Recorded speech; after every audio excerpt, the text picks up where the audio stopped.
Atenção! Vai começar agora uma teleaula de automação do curso profissionalizante. Este módulo tem um total de 20 aulas. Hoje você vai assistir a teleaula número 3. Bons estudos!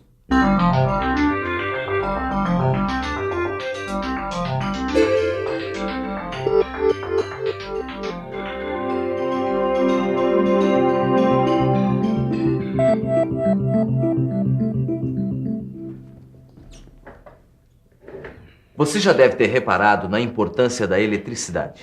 Sem eletricidade, você não poderia estar assistindo a essa teleaula, porque o dia inteiro a gente usa coisas movidas à eletricidade, desde o rádio-relógio que desperta a gente de manhã até os equipamentos usados no trabalho. Inclusive, é claro, quando a gente liga o computador. Afinal, sem eletricidade, não existiriam as máquinas comandadas pelo computador e muito menos os robôs. Por isso, na teleaula de hoje, você vai ver vários conceitos da eletricidade, que, claro, vão ajudar você a entender um pouco mais de automação.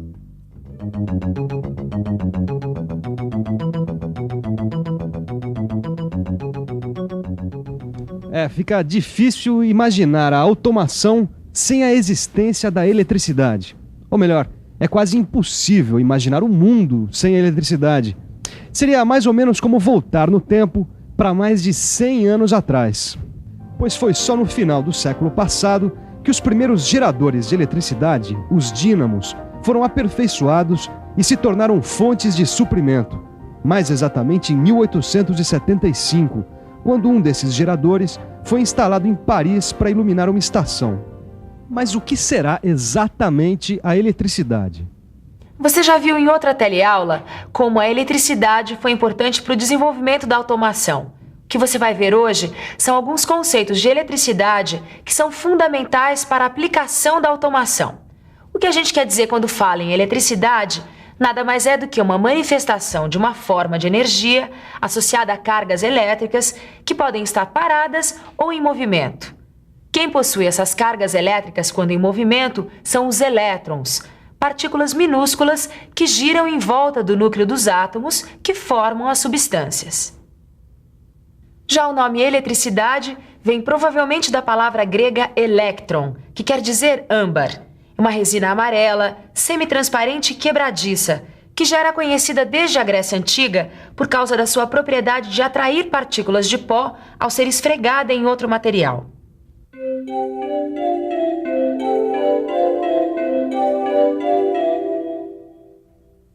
O que o âmbar faz é mais ou menos isso. O que acontece é que alguns materiais, como o âmbar, quando são atritados a outros materiais, perdem cargas elétricas. Ou eles também podem ganhar cargas elétricas, dependendo do material atritado. Quando os materiais ganham cargas elétricas, dizemos que eles ficam carregados negativamente. E quando perdem elétrons, ficam carregados positivamente. Como esse pente, que depois que eu atritei na flanela, ele atraiu esses pedacinhos de papel, que é um material eletricamente neutro. Continuando o nosso mergulho na história da eletricidade. Em 1880, o cientista Alessandro Volta inventou a pilha elétrica, dando mais um passo bastante importante para o desenvolvimento da eletricidade, como a gente conhece hoje. Observando dois metais diferentes ligados nas pernas de uma rã morta, o cientista percebeu que as pernas da rã estavam se mexendo. Continuando suas observações, Volta concluiu que os elétrons que se movimentavam de um metal para o outro através da perna da rã eram impulsionados por uma diferença de cargas elétricas entre os metais. Essa diferença, que provoca o movimento ordenado dos elétrons de um metal para o outro, é chamada hoje de tensão elétrica, ou ainda de diferença de potencial elétrico. Torquato Achei, olha a definição do dicionário para tensão elétrica. Diferença de potencial elétrico entre dois pontos, capaz de gerar movimento ordenado dos elétrons entre um ponto e outro. O que o Mano quer dizer é que a pilha de volta, ou pilha voltaica, ou qualquer gerador de tensão elétrica, mantém entre os seus dois polos uma diferença de potencial. Quer ver? Em primeiro lugar, você pega a pilha, que de um lado você tem o polo positivo, com menos elétrons, e do outro lado, o polo negativo, com mais elétrons. Isso. Depois a gente pega um material condutor, como um fio de cobre. O fio de cobre é um bom condutor porque os elétrons se movimentam de um átomo para o outro com mais facilidade. Quando o fio de cobre é ligado aos dois polos da pilha, A corrente elétrica, ou seja, os elétrons em movimento passam do polo negativo para o polo positivo e a lâmpada acende. O polo negativo, com mais elétrons, libera elétrons para o polo positivo, com menos elétrons. E ao fechar o caminho por onde a corrente elétrica passa, forma-se um circuito elétrico. A corrente elétrica provocada por uma pilha é chamada de corrente contínua. Que é fácil de concluir, porque vai de um polo para o outro, do polo negativo para o polo positivo. E é exatamente isso que acontece com a corrente elétrica gerada nas baterias dos automóveis. É isso que acontece também nas máquinas usadas na automação. Elas precisam da corrente contínua para movimentar alguns tipos de motores e grande parte dos componentes eletrônicos. Mas vamos voltar para a nossa história. Em 1831, Michael Faraday fez outra descoberta importante para o desenvolvimento da eletricidade. Ele percebeu que quando os ímãs em movimento estavam dentro de circuitos fechados, formados por condutores elétricos, criava-se uma corrente elétrica. Além disso, o cientista percebeu que utilizando um instrumento sensível à movimentação dos elétrons e afastando o ímã, o sentido da corrente mudava. Resultado, afastando e aproximando o ímã, Faraday, pela primeira vez, produziu uma corrente que mudava de sentido. E essa descoberta recebeu o nome de corrente alternada.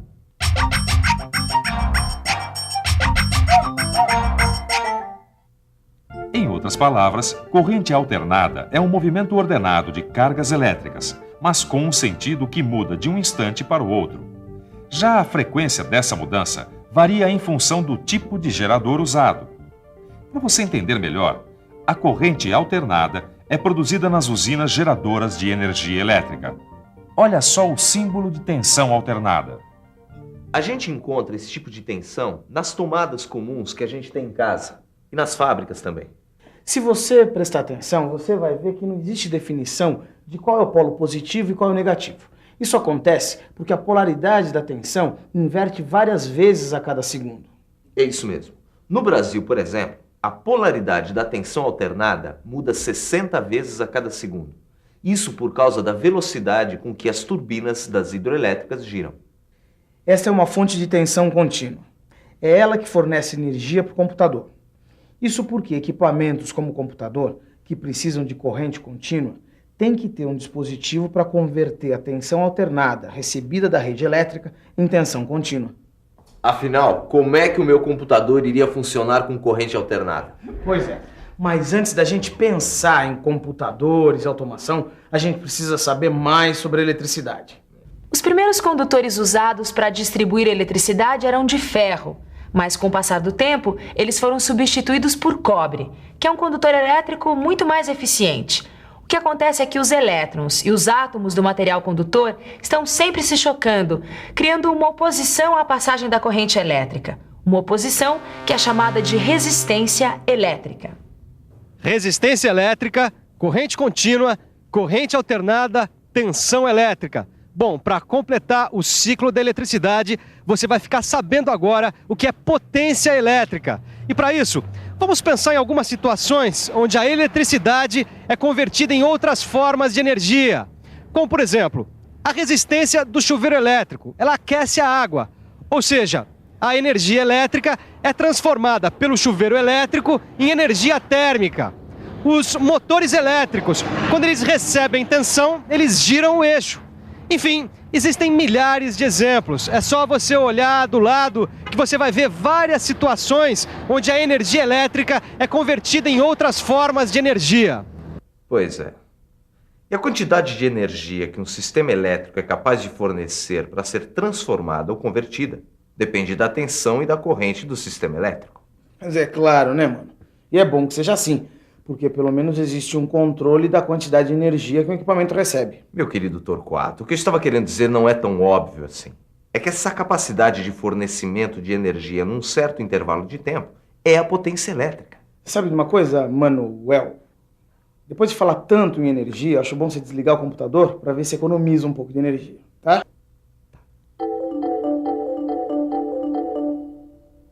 É isso mesmo. Embora seja tão utilizada nos dias de hoje, a gente tem mesmo que economizar energia elétrica. Afinal, produzir energia através de hidrelétricas, como acontece no Brasil, não é fácil, não. A construção de usinas hidrelétricas requer muitos investimentos. E além de caras, as usinas provocam muitas alterações no meio ambiente. A mudança dos cursos dos rios, a inundação de florestas, mudanças climáticas. O negócio é economizar mesmo. Então, ainda está com alguma dúvida sobre o que é a eletricidade? Para ter certeza, o melhor é revisar. E atenção, se liga aí que é hora da revisão.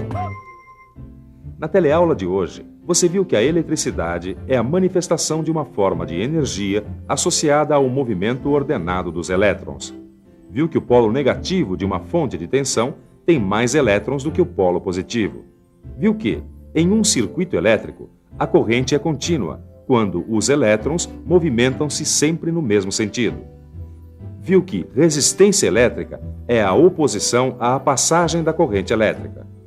Viu que a tensão elétrica é a diferença de potencial elétrico capaz de gerar corrente elétrica.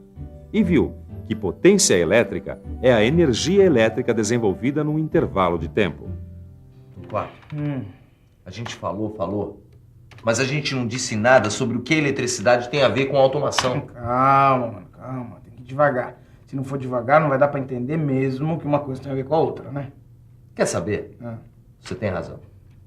O negócio é a gente estudar bastante para poder entender direitinho o porquê que a eletricidade é tão importante para a gente aprender automação. É isso aí.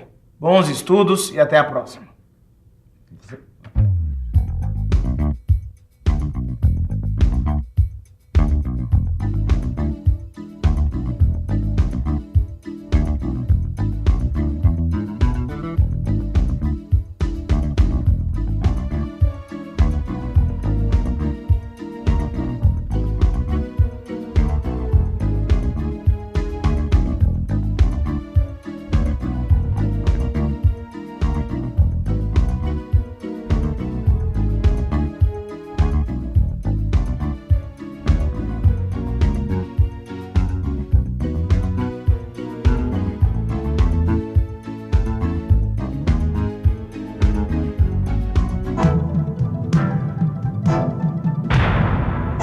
Telecurso 2000, um programa de educação do Sistema Fiesp e da Fundação Roberto Marinho.